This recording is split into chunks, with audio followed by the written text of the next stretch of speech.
Halo, selamat siang.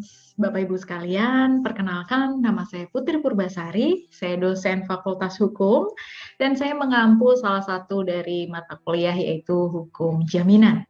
Nah, jadi hari ini saya akan bicara sedikit gitu ya, sharing tentang rencana pembelajaran terkait hukum jaminan. Nah, hukum jaminan sendiri tujuan dari pembelajarannya adalah memberikan pemahaman gitu ya pada mahasiswa untuk mampu mengetahui apa sih urgensi dari jaminan muncul dalam suatu perjanjian. Selain itu, kami juga tujuan dari pembelajaran ini adalah kami bertujuan memberikan pengetahuan dan kemampuan untuk menganalisis kemampuan menganalisis mahasiswa di dalam suatu pembelajaran khususnya dalam kasus jaminan di mana biasanya sering muncul problematika seperti saat seseorang menjaminkan motornya dan kemudian digadaikan lalu bagaimana mekanismenya apakah boleh diambil dengan paksa dan itulah yang kurang lebih yang akan dibicarakan di dalam satu semester ini. Terkait urgensinya dari hukum jaminan dalam suatu perjanjian, prakteknya, dan bagaimana solusinya apabila terjadi permasalahan hukum di dalam kehidupan sehari-hari. Nah, perkuliahan ini pada dasarnya terdiri dari 2 SKS gitu ya, dan kami untuk pembelajaran 2 SKS akan memakan waktu 1 jam 40 menit dengan mekanisme pembelajaran yaitu adalah ceramah, diskusi, dan kuis gitu. Jadi kita akan ada diskusi, ada kuis, ada ceramah, dan dilakukan secara sinkronus dan asinkronus. Nah, di tahap pertama ini kita akan bicara tentang di pertemuan pertama kita akan bicara tentang konsep dasar dari jaminan gitu ya. Ada jaminan khusus, ada jaminan umum gitu ya. Di mana pada dasarnya jaminan umum muncul dengan sendirinya saat seseorang itu berhutang pada yang lainnya gitu ya. Saat debitur menyatakan hutang pada kreditur maka dengan sendirinya jaminan itu muncul, namanya jaminan umum. Nah, di lain pihak saat kreditur di sisi lain merasa kurang teryakinkan gitu ya, maka dia bisa meminta jaminan tambahan yaitu namanya jaminan khusus. Nah, pemahaman kurang lebih adalah pemahaman terkait itulah yang akan kita jelaskan kepada mahasiswa. Konsep dasar ini penting adanya supaya mereka paham mengapa jaminan ini muncul. Nah, setelah kita bicara tentang jaminan, konsep dasar jaminan di pertemuan pertama, maka kita akan membicarakan tentang jenisnya selanjutnya, yaitu adalah jaminan perorangan. Khususnya untuk jaminan khusus ini dalam prakteknya itu memunculkan 2 klasifikasi besar, yaitu adalah jaminan perorangan dan jaminan kebendaan. Dan di sini mahasiswa membedakan secara eksplisit gitu ya. Eksplisit, kenapa eksplisit begitu? Di sini kami akan membagikan beberapa literatur gitu, bentuknya adalah jurnal terkait 2 topik besar itu, jaminan kebendaan dan jaminan perorangan. Nah, bacaan ini akan dibaca mahasiswa, lalu kemudian mahasiswa mencoba merangkum, lalu nanti di akhir pertemuan mereka akan mempresentasikan itu. Nah, di sisi lain, sesi ini pada dasarnya bisa dibuat dalam pembelajaran sinkronus dan asinkronus gitu ya. Kami biasanya menggunakan tema ini untuk pembelajaran asinkronus yaitu dengan cara mahasiswa akan membaca literatur gitu ya, sama dengan dia akan membaca literatur dan mereka akan membuat short video tentang presentasi tentang isi dan video itu berisikan tentang presentasi mereka terkait pemahaman setelah membaca dari beberapa jurnal tersebut. Nah, seperti tadi yang sudah disampaikan bahwa tujuan dari pembelajaran ini adalah membangun kemampuan analisis gitu ya, pemahaman gitu. Nah, di saat inilah kami mencoba membuat mahasiswa belajar secara mandiri gitu ya terkait tentang topik yang mereka harus dalamin gitu ya, masih sifatnya adalah ini bahan yang mudah untuk dipahami dengan cara membaca. Nah, setelah kita kemudian di pertemuan kedua kita bicara tentang topik besar yaitu adalah pembagian secara besar antara jaminan umum dan jaminan khusus, lalu ada jaminan perorangan dan jaminan kebendaan. Di pertemuan ketiga ini kita akan bicara tentang perjanjian. perjanjian ini kenapa sih munculnya di pertemuan ketiga? Begitu karena untuk mengetahui bahwa legitimasi dari munculnya perjanjian yang telah mereka coba dalamin di pertemuan pertama dan kedua ini itu adalah pertemuan ketiga, di mana pada dasarnya yang memunculkan mereka adalah suatu perjanjian antara kreditur dan debitur, di mana dalam perjanjian mereka memunculkan perjanjian pokok dan perjanjian tambahan. Nah, jadi dalam satu pembahasan ini, dalam satu pertemuan ini akan membahas tentang perjanjian pokok dan perjanjian tambahan. Nah, selanjutnya setelah kita akan bicara perjanjian pokok dan perjanjian tambahan, kami juga akan bicara di pertemuan keempat, yaitu terkait cesi dan novasi. Cesi dan novasi ini pada dasarnya masih belum jauh-jauh dari perjanjian, karena pada dasarnya ini masih bicara tentang karakteristik atau istilahnya variasi yang muncul di dalam praktek orang menjamin orang berhutang gitu ya, orang berhutang itu ada novasi, ada cesi gitu ya. Nah, kenapa ini harus dipelajari gitu ya? Kenapa harus dipembelajarkan ke mahasiswa atau mahasiswa harus memahami hal ini adalah karena hal ini dua perjanjian novasi dan cesi ini merupakan salah satu dinamika yang muncul di dalam suatu proses penjaminan terhadap hutang. Sehingga mahasiswa wajib memahami betul tentang konsep itu, di mana terkait para pihaknya, mekanismenya, lalu bagaimana saat mengeksekusi jaminannya. Nah, itu akan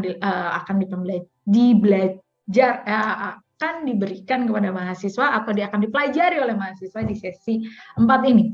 Nah, lalu nanti di sesi kelima, setelah kita bicara tentang gimana munculnya dan konsep dasarnya jaminan, selanjutnya kita langsung masuk ke dalam jenisnya. Nah, jenisnya di sini kita mulai dari jenis jaminan perorangan. Nah, di jaminan perorangan kita akan bicara tentang bagaimana munculnya jaminan perorangan, mekanismenya, lalu eksekusinya, karakteristiknya. Di sini kita akan bicara tentang hal tersebut. Lalu di pertemuan ke-6 kita akan bicara tentang kredit verban. Kredit verban adalah awal mula dari suatu jaminan kebendaan. Nah, tapi karena pada dasarnya karakteristik dari jaminan ini adalah jaminan yang munculnya sudah lama dan sekarang sudah tidak muncul lagi atau sudah tidak berlaku lagi karena memang aturannya dihapus gitu ya, tapi pada dasarnya ini tetap harus dibagikan kepada mahasiswa sehingga nanti mahasiswa harapannya akan mendapatkan pemikiran atau pemahaman yang lebih holistik. Nah, karena pada dasarnya ini adalah topik yang bisa dilakukan secara asinkronus gitu ya, maka kami gitu ya, kami tim pengajar dari hukum jaminan ini menyusun pada topik ini kita memberikan dalam bentuk pembelajaran asinkronus dengan memberikan mereka putusan. Nah, putusan ini adalah putusan terkait kredit verban gitu ya, dan mahasiswa diminta untuk belum tahap sampai menganalisis, mereka mengidentifikasi. Karena memang pada dasarnya ini belum berlaku, tapi konsep untuk mengkaji konsep dasar dari jaminan tersebut, maka kami meminta mahasiswa untuk mencoba mengidentifikasikan dari case tersebut untuk mengetahui subjeknya apa, objeknya apa, peristiwa hukumnya apa, gitu ya. Dan ini dilakukan asinkronus. Nah, nanti kemudian pertanggungjawabannya, gitu ya. Mereka dibiarkan untuk berpendapat, mencoba mengidentifikasikan, dan nanti pertanggungjawabannya hasil dari pembelajaran ini akan dilakukan di pertemuan ke-7, yaitu dalam bentuk review.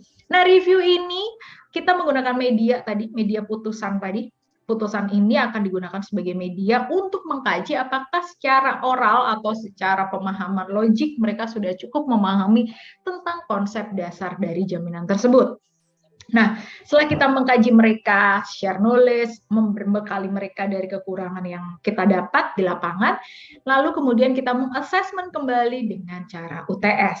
UTS adalah assessment yang dilakukan secara tertulis, begitu ya. Nah, setelah kita UTS, maka kita akan masuk ke pertemuan 9. Pertemuan 9 ini di saat titik balik, gitu ya. Istilahnya kalau suatu cerita, gitu ya, karena memang harapannya bahan ini disusun seperti alur cerita dari muncul, lalu kemudian dasar, lalu perkembangan yang sifatnya masih sangat simple, sangat mudah gitu ya aplikasinya, lalu kemudian sampai kepada titik balik yaitu adalah masuk ke jaminan kebendaan. jaminan yang masih sangat digunakan dan masih muncul beberapa problematika di dalam kehidupan sehari-hari. Belajar dari yang paling mirip dan paling mudah, yaitu adalah Gade dan Fiducia, karena karakteristik dan pengaturannya sangat hampir mirip serupa, maka kami menyandingkan mereka bersama di materi ke-9 ini, dengan harapan mahasiswa punya kemampuan untuk mengkomparasi, mencoba membuat mereka mengidentifikasi di tingkat lanjut, yaitu mencoba setelah mengidentifikasi, mereka mencoba mengkomparasikan hasilnya. Karena pada dasarnya Fiducia dan Gade ini memiliki kemiripan yang hampir serupa, tapi punya implementasi yang sangat berbeda. Nah, setelah kita di pertemuan ke-9, di pertemuan 10 kita akan bicara tentang hipotek. Hipotek adalah jaminan yang memanfaatkan jaminan benda tidak bergerak. Nah, kenapa jaminan diletakkan setelah fidusia, jaminan hipotek diletakkan setelah jaminan fidusia adalah untuk menunjukkan bahwa barang yang bisa dijadikan jaminan itu nggak sesuatu yang hanya bisa bergerak saja, tapi suatu benda yang tidak bergerak, yaitu sebagaimana yaitu ada di jaminan hipotek. Setelah kita bicara hipotek, maka kita akan selanjutnya akan bicara tentang hak tanggungan atau jaminan hak tanggungan. Kenapa mereka diletakkan di bawah jaminan hipotek? Karena memang pada dasarnya dulu dalam sejarah pengaturannya mereka merupakan jadi satu kesatuan.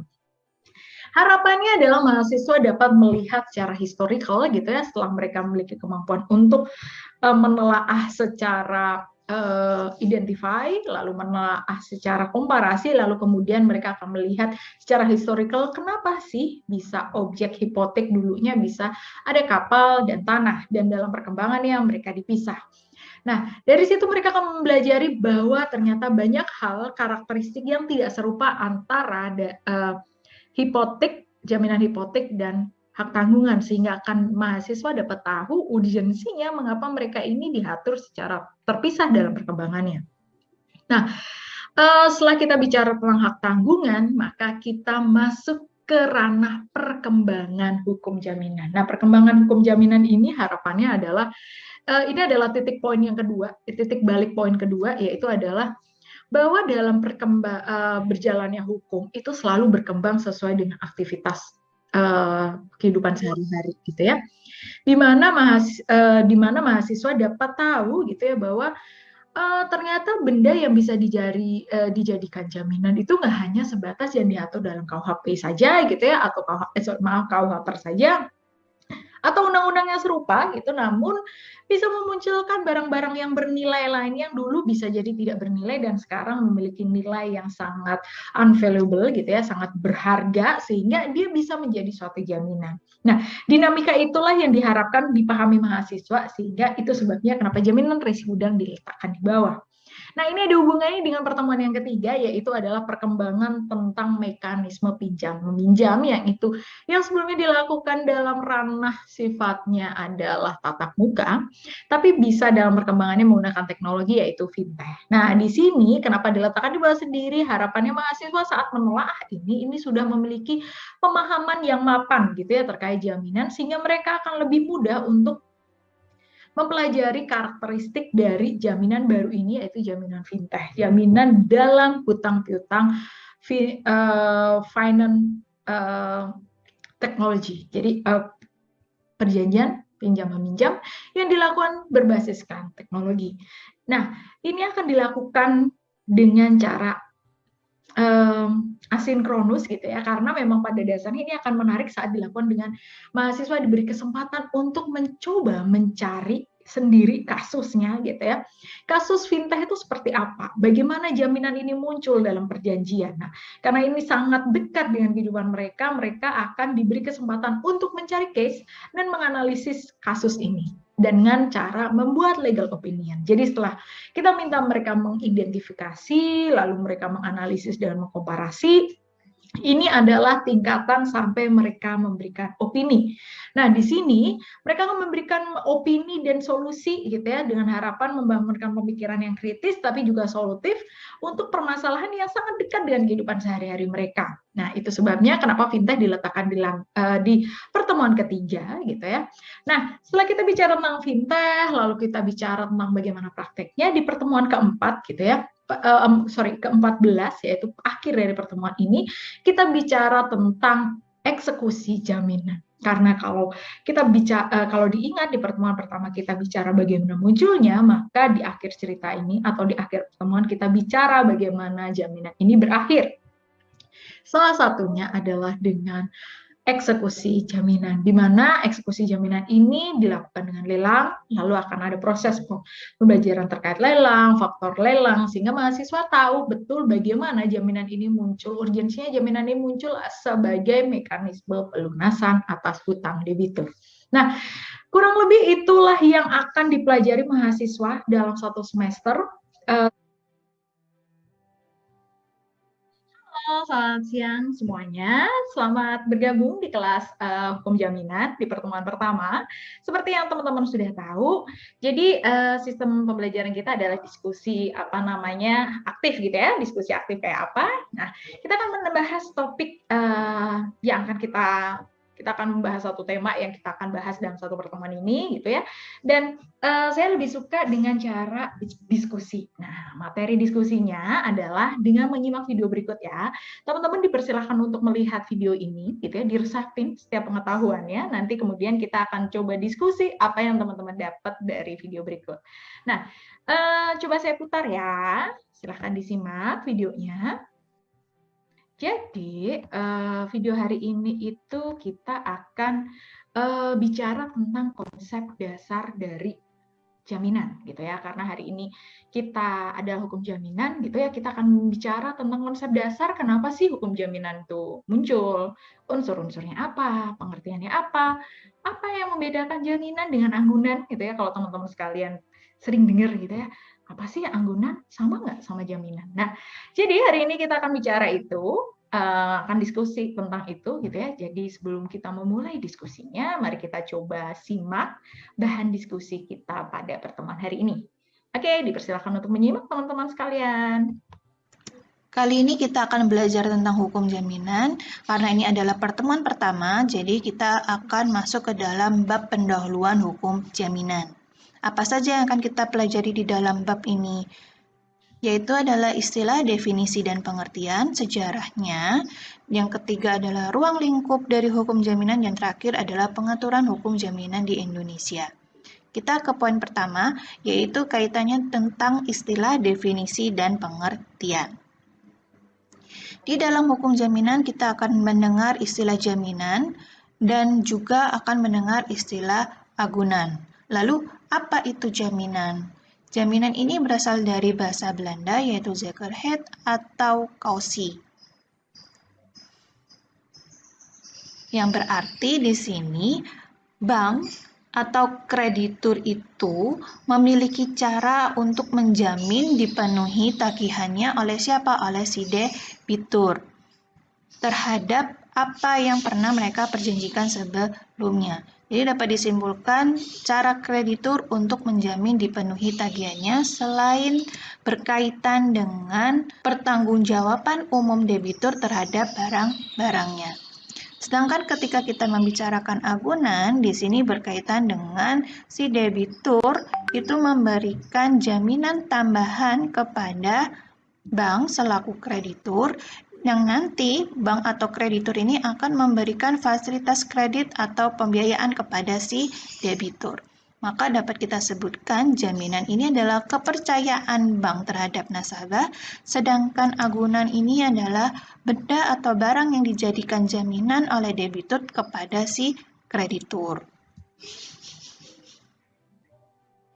Oke, ada hal yang perlu kalian ini ya garis bawahi gitu ya. Kalau dari sebelum kita membahas lebih lanjut antara perbedaan jaminan sama agunan. Tadi udah disampaikan bahwa jaminan sama agunan itu berbeda, begitu ya. Kalau jaminan ini membicarakan tentang kepercayaan gitu. Nah, kalau di dalam video ini mereka mengibaratkan bank itu adalah kreditur dan nasabah di sini adalah debitur. Kreditur adalah seorang yang berhak mendapatkan pelunasan dan debitur adalah seorang yang berkewajiban untuk membayar pelunasan. Nah, jadi yang membedakan titik perbedaan dari jaminan dan agunan adalah saat kita bicara jaminan, maka itu adalah bicara tentang rasa kepercayaan gitu ya, kepercayaan kreditur untuk beri pinjaman, sedangkan kalau kita bicara anggunan itu sudah merujuk pada suatu benda yang memang ditujukan untuk menjamin hutang tersebut. Menjamin apa ya gitu ya? Yang dijamin adalah pelunasannya gitu. Jadi menjamin bahwa si debitur nantinya itu punya kemampuan untuk melunasi, kemampuan secara ekonomis gitu ya, dengan dengan guaranti gitu ya, dengan jaminan adalah nilai dari benda tersebut. Nah, itu yang kurang lebih perbedaan dari jaminan dan anggunan. Oke, kita lanjut lagi. Lalu, apa itu hukum jaminan? Hukum jaminan merupakan keseluruhan dari kaidah-kaidah hukum yang mengatur hubungan hukum antara pemberi dan penerima jaminan dalam kaitannya pembebanan jaminan untuk mendapatkan fasilitas kredit. Sehingga apa saja unsur-unsurnya? Yang pertama adalah kaidah hukum. Yang keempat ini kaitannya tentang ruang lingkup hukum jaminan. Secara garis besar berkaitan dengan jaminan itu kita akan melihat di pasal 1131 KUH Perdata dan 1132 KUH Perdata.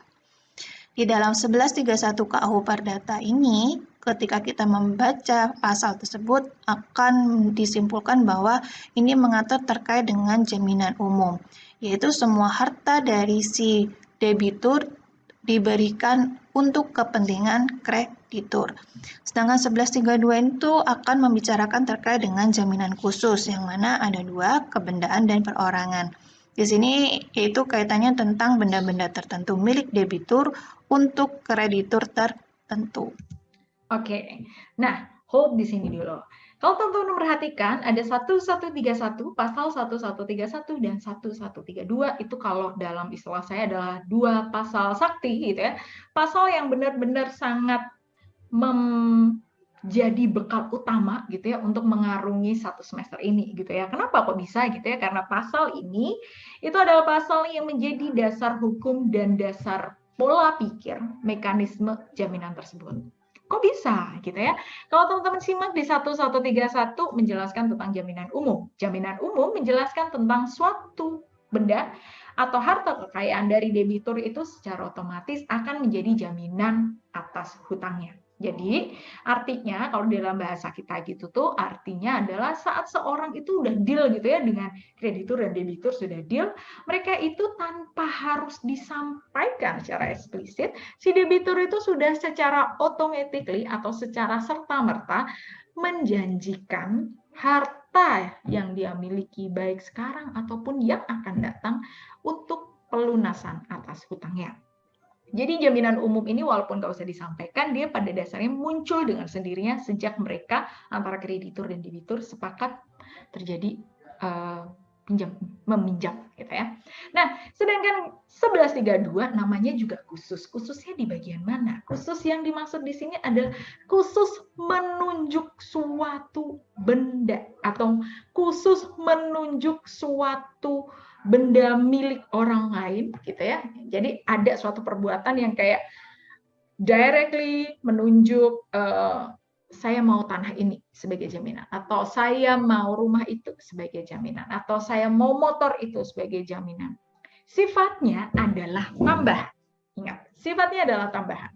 Jadi atau aksesoris gitu ya. Jadi sifatnya tambahan ini kalau tidak disampaikan secara eksplisit, jelas gitu ya, atau bahkan berdasarkan perjanjian, itu nggak akan berlaku secara otomatis, nggak kayak jaminan umum. Nah, jadi artinya saat seorang itu punya jaminan khusus, saat dia memilih untuk saya mau jaminan khusus, gitu ya, itu ternyata kreditur itu pada dasarnya sudah punya jaminan. Jaminan umumnya nggak hilang, jaminan khususnya dimintakan, gitu ya.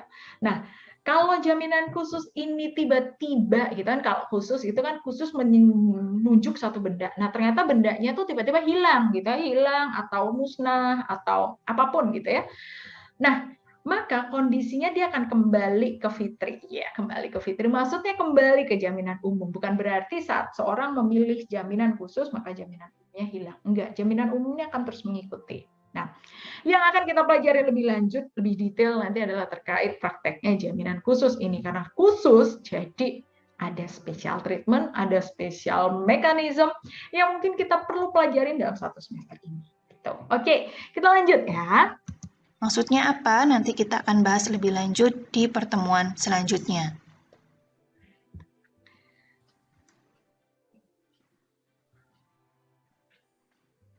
Ruang lingkup dari hukum jaminan di Indonesia akan saya jelaskan lebih rinci di sini. Ya, lingkup pengaturan hukum jaminan di Indonesia. Akan saya bedakan menjadi dua juga, yaitu di dalam BW dan di luar KUH Perdata atau di luar BW. Di dalam BW itu tadi sudah saya sebut pasal 1131 dan 1132 yang diatur di dalam buku kedua tentang hukum benda.